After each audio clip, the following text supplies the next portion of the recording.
My name is Detrick Osler. I served in the United States Army for 17 years, and currently I'm a day trader here in Murfreesboro, Tennessee. I'm going to be reading today Radiant Child, the story of young artist Jean-Michel Basquiat by Jean-Michel Steptoe. All right. Somewhere in Brooklyn, between the hearts that thump double dutch and hopscotch, and salty mouths that slurp sweet tea, a little boy dreams of being famous, being a famous artist.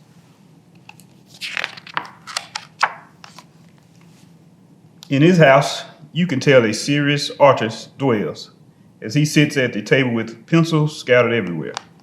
Jean-Michel draws from morning until night with a serious face amid a storm of papers.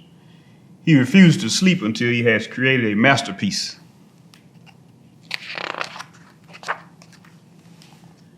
At night, images enchant Jean-Michel's mind and he wakes from his dreams to add one more line. His drawings are not neat or clean, nor does he color inside the lines. They are sloppy, ugly, and sometimes weird, but somehow still beautiful.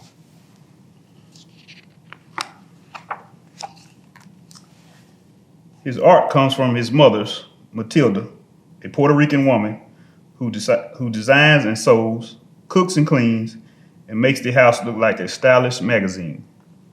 But most important, she lies on the floor and draws with Jean-Michel in his father's old work papers.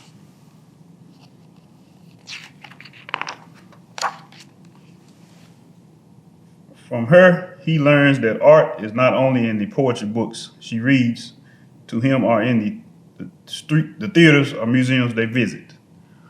Art is in the street games of little children, in our style, and the words that we speak. It is how the messy patchwork of the city creates new meaning for ordinary things.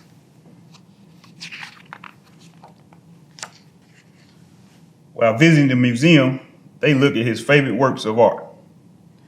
Reading the story behind each artist, reading the story behind each work, this is how Jean-Michel learns what he means to be a famous artist.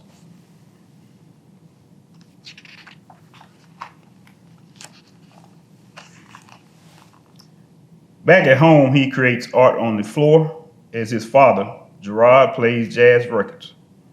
Mama Matilda cooks a risotto con pollo and calls Jean-Michel mi amor. The energy and the life of the city can be felt in each of his drawings.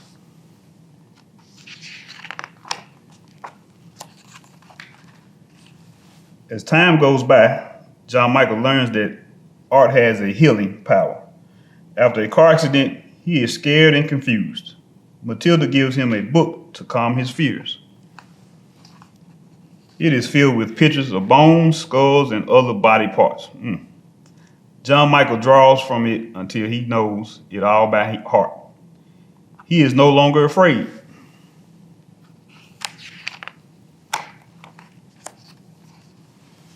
Back at home, Jean-Michel's body heals, but his heart breaks. His mother's mind is not well, and the family breaks. She no longer lies on the floor and draws with Jean-Michel, but sits by the window singing only to birds.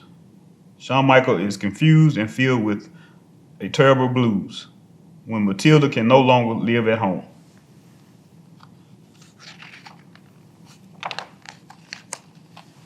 He tries drawing the terrible out of his blues, but things are not the same. As Jean-Michel grows older, he visits his mother when he can, always bringing his artwork to show, telling her that one day it will be in a museum when I am a famous artist.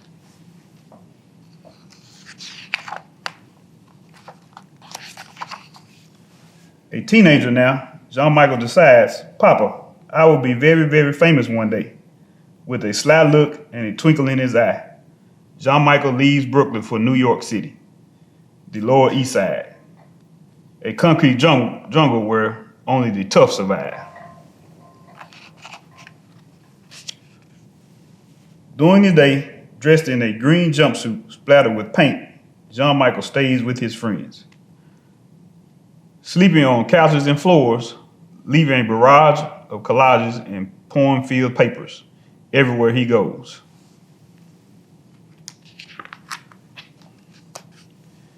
At night, Jean-Michel spray paints the walls downtown with poems and drawings that catch the eye of artists, gallery goers, and passerbyers. Under his art, he signs the name Samo instead of Jean-Michel. Everybody wants to know, who is Samo?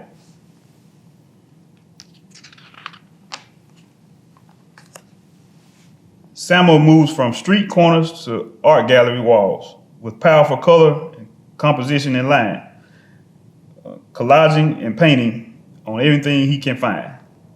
His art is still not neat or clean, and definitely not inside the lines, but somehow still beautiful.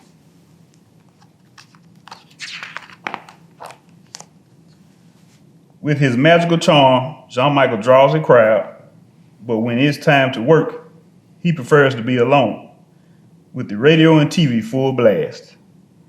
Now in expensive suits splattered with paint, he flips through stacks of magazines and open books and paints into the night, and sometimes for days at a time, while sounds and images jump into his head.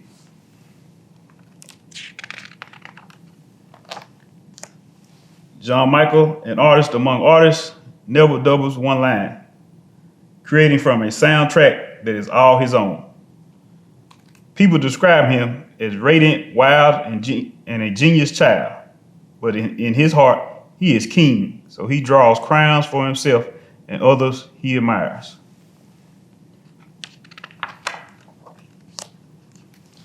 A grown man now, with the art world in his hands, Jean-Michel still visits his mother when he can.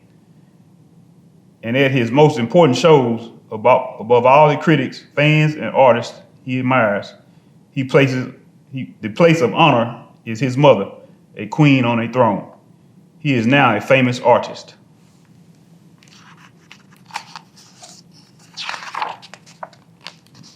The end.